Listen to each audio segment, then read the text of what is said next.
wonderful bookend then for my story is that, it's John 21. It's the end of the story. It's the, for some people it's the epilogue. That you have the same crew. But at the start of the story is, after these things. So this is after Jesus has been resurrected. This is after Jesus has shown himself to the disciples, and Peter says to the same crew, "I'm going to go fishing."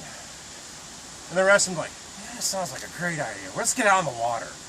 You kind of get that mindset. Just all of that has gone on. The ups, the downs.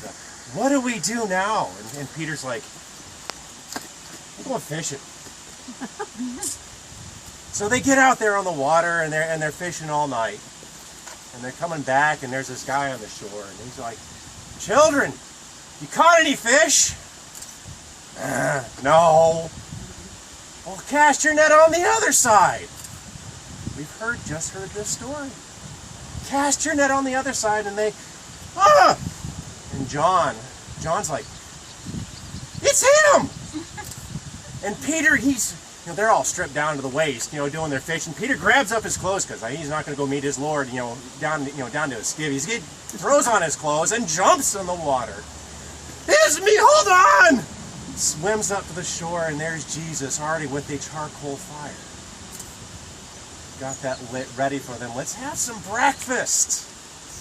A charcoal fire is interesting though, because we hear about a charcoal fire once before in John's story. We hear the charcoal fires when Peter follows Jesus to the house of Caiaphas, in the house of the high priest, where he warms himself. It is the same charcoal fire that he denied Jesus 3 times. So do we hear the symmetry then when Jesus is out here cooking breakfast for them, and he goes, "Peter, do you love me?" "Well, of course, Jesus, I love you." "Peter, do you love me?" Peter's like, "Yes, Lord, I love you." And Jesus says, "Then feed my sheep." And the 3rd time he says, and he grieves Peter, he goes, "Peter, do you love me?" And I think this is where we see Peter finally having that moment when Jesus says, "Tend my flocks, feed my sheep, that I have forgiven you for denying me 3 times because you've told me here on this shore that you love me."